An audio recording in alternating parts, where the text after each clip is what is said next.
Welcome to the Deep Dive. So today we're tackling AI, specifically those realistic timelines for implementing AI agents. All this talk about agentic AI, you know what I mean? I'm Brody Foxworth. And I'm Mandy Stevens. And Mandy's here to help us, cut through all the hype, all the noise, get to the practical stuff. What does this actually mean for businesses? And we've got a ton of great sources today, articles, even a video transcript, all about how AI is going to change the game and what that means for, for us, the people making the decisions. Yeah, absolutely. It's great to be here, Brody. And you're right. There is so much buzz out there. It can be hard to sort through it all. I think it's really important to just start by getting clear on, what are we even talking about? Yeah, let's break it down. So when we say AI agents, agentic AI, what's the difference? I mean, we're already using AI, right? Right. Think of it this way. So right now we're using AI as like a tool. We ask it questions, we get answers. But agentic AI, it's different. It flips that script. Now we're talking about AI that acts on its own, making decisions, driving processes autonomously. It's a huge shift, and it's happening fast. I mean, Gartner predicts that by 2028, a full third of enterprise software will have agentic AI backed right in. Whoa, that's a big jump. Less than 1% today to a third by 2028. Wow. So for a business leader listening to this thinking, okay, this is coming, but how long until I actually need to worry about this in all my company? What would you say? What's a realistic time frame for them? Well, that's where it gets a little tricky. There's no one-size-fits-all answer, It really depends on a bunch of factors. The size of your company, what your current tech looks like, how complex your processes are, even whether your data is even ready for this kind of AI. I see. So it's not just a matter of flipping a switch. There's some real prep work involved here. Oh, absolutely. It's a journey. And speaking of prep work, one article from Digital Workforce, they actually lay out 5 key components for successfully deploying this stuff. They talk about strategy, design, infrastructure, governance, and talent. That sounds like a pretty big to-do list. It is, and it highlights how this goes way beyond just plugging in a new piece of software. You need a holistic approach. Touches everything. Let's take talent, for example. Agentic AI, it's going to require a whole different skill set, both in terms of, managing these AI agents and the jobs that humans will be doing alongside them. So it's not just about buying the tech. It's about upskilling our workforce, maybe even attracting new talent, right? Yeah. With that AI expertise. Yes, exactly. And of course, there are, potential pitfalls to think about. One article mentioned data privacy concerns. I bet there's a lot to unpack on that front. Oh, for sure. That's a big one. Huge. And this is where that whole governance component comes in. You need to have the right security measures in place, make sure that data is being handled responsibly, have a plan for managing any risks. This is a new ballgame, a whole different way of thinking about how we work. Yeah, no kidding. One of the articles we have from PEX Network, it really grabbed my attention. They quote Ethan Monkhouse. He's the president and COO of Naviro. And they're actually using agentic AI right now in their company. He talks about AI agents not just automating things, but getting rid of processes altogether, unnecessary ones. If a process isn't adding real value, the AI just eliminates it. It's kind of mind-blowing. It is. It really challenges how we think about things. And Monkhouse uses this great analogy, a 6-step approval chain, right? Imagine an AI agent that looks at that process and says, hey, this can be done in 1 step. Or maybe we don't even need this process at all. It's not adding value. That's powerful. So it's not just about doing things faster. It's about doing things differently. And I'm guessing for some leaders, especially those who are used to being in control of every detail, this might be a little unsettling. Definitely. It's a big shift. Monkhouse talks about how this kind of AI, this agentic AI, it really challenges those traditional hierarchies, the way we think about control. Leaders are going to need to move away from that micromanagement style and focus more on setting clear goals, guiding principles. And honestly, there might be some resistance to that. Within organizations, people get comfortable with the way things are. That's true. So, okay, we've got this massive potential for change, but also a lot of complexity. Yeah. What's the starting point for someone who wants to get started? Where do they begin?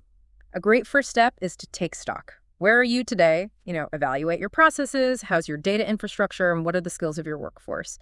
That gives you a baseline, a starting point. So it's like a know thyself moment for the business. Exactly. And then from there, it's about getting informed. Dig deeper into the resources we've talked about. Connect with experts. Really start to understand what it takes to do this right, to implement agentic AI successfully. That's great advice. Now, I'm noticing this term agentic workflows popping up a lot in our research. What exactly are those, and why should our listeners care? So agentic workflows, it's basically how agentic AI gets work done. It's like, imagine a sequence of tasks, but it's being orchestrated by AI agents. But it's different from a traditional workflow, which is static, predefined. An agentic workflow is dynamic. It can adapt, make decisions on the fly, learn from its own performance. So it's like having a super efficient, always-on team of virtual assistants, kind of. That's a great way to put it. And these agentic workflows, they're key to unlocking those real benefits of this kind of AI. Increased efficiency, better accuracy, more agility. Okay, so it all sounds pretty amazing, but I'm sure there's some downsides too, right? I mean, we talked about data privacy, but what other challenges or pitfalls should people be aware of? Definitely. Security is a big one.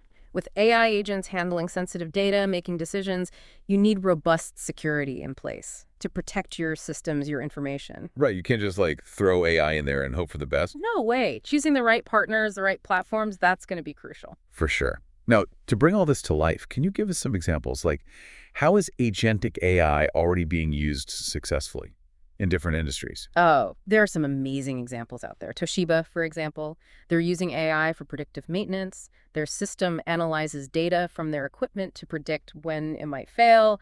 That way, they can address those problems before they cause, costly downtime. Smart. So they're using AI to keep things running smoothly, avoid those unexpected disruptions.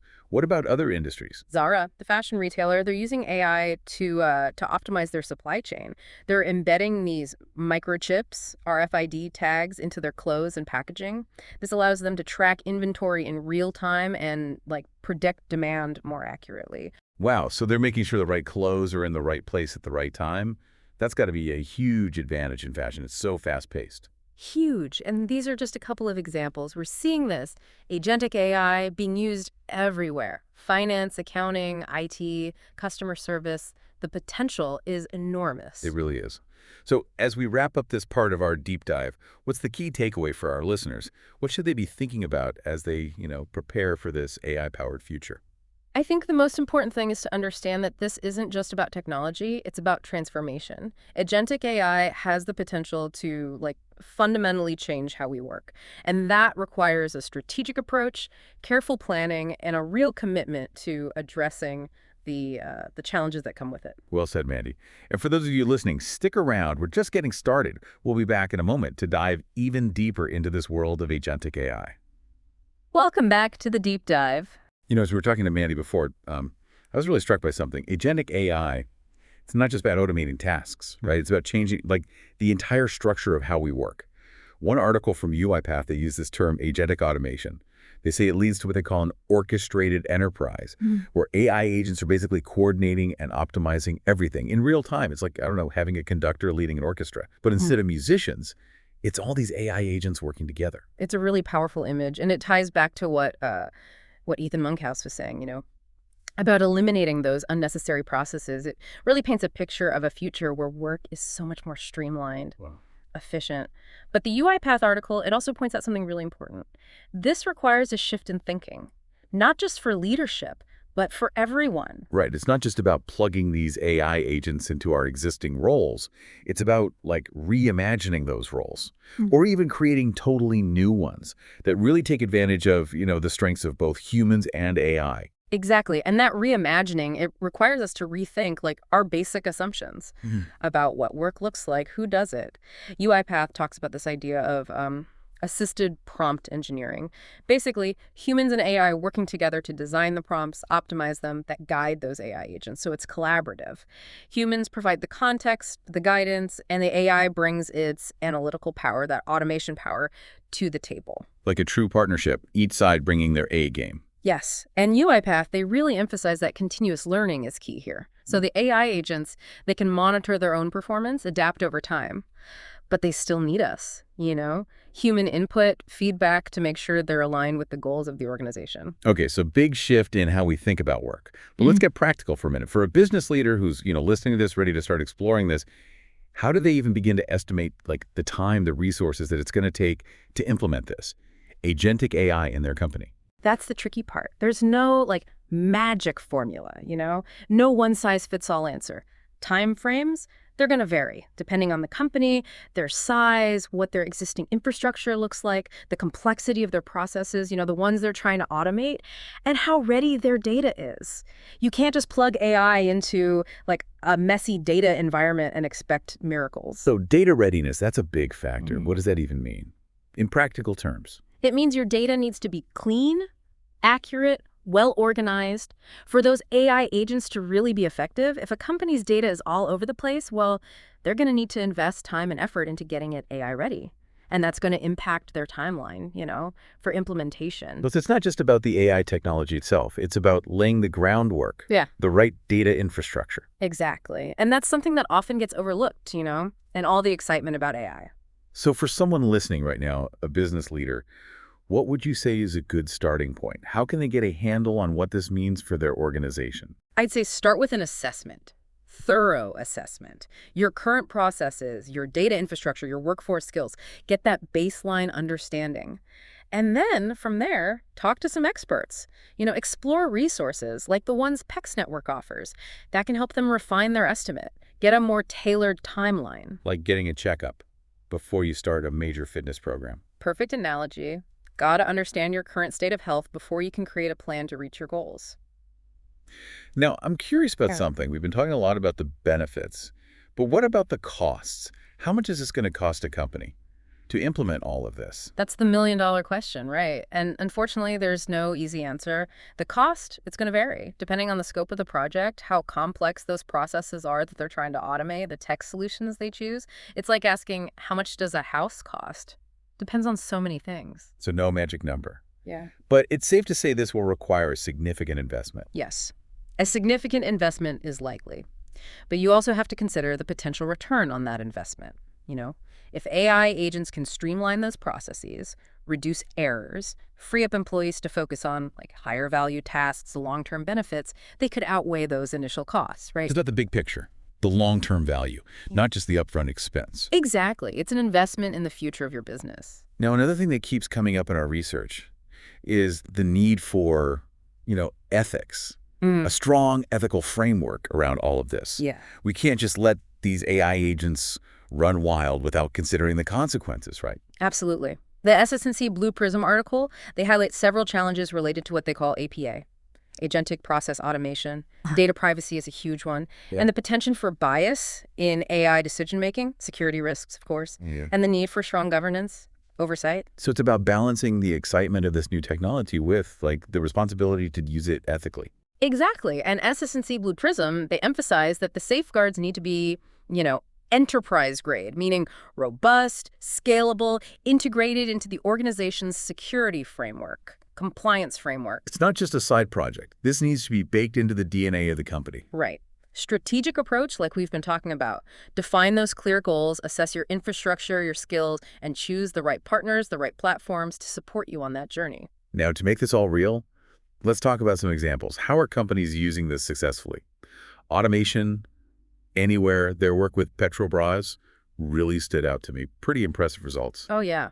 Petrobras, they were able to save, get this, $120 million in just 3 weeks. They used agentic workflows to help them navigate these complex tax laws, Right. minimize their tax obligations. Wow. That's a powerful testament to the potential ROI here. And what's interesting is they didn't just use AI to automate an existing process.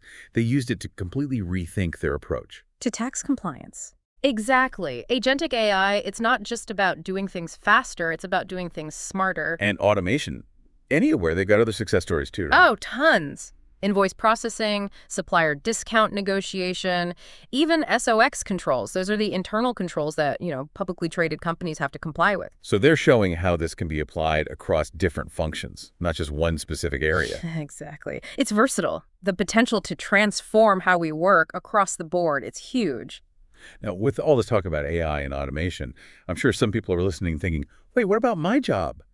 Is AI going to replace humans? It's a valid concern, and it's one we need to address head on. But I don't think it's as simple as, robots taking over. I think it's more about a shift in the types of jobs that'll be in demand. So not replacing humans, but figuring out how to work together effectively. Yes. As AI takes over those routine, repetitive tasks, humans are freed up. to focus on the strategic stuff, creative stuff, complex stuff, the things that require, uniquely human skills. Problem solving, critical thinking, emotional intelligence, those things that are really hard, if not impossible, to automate. Exactly. And this kind of collaboration, it's going to require us to focus on upskilling, reskilling, preparing people for those jobs of the future where they're working alongside AI. So it's not a threat, it's an opportunity to evolve. Focus on what we do best. Yes, embrace that potential of AI, augment human capabilities, not replace them. And that brings us to human-centric AI. That's a term that keeps popping up. Yeah. Can you explain what that means? So human-centric AI, it's a design philosophy. It puts the needs and values of humans first.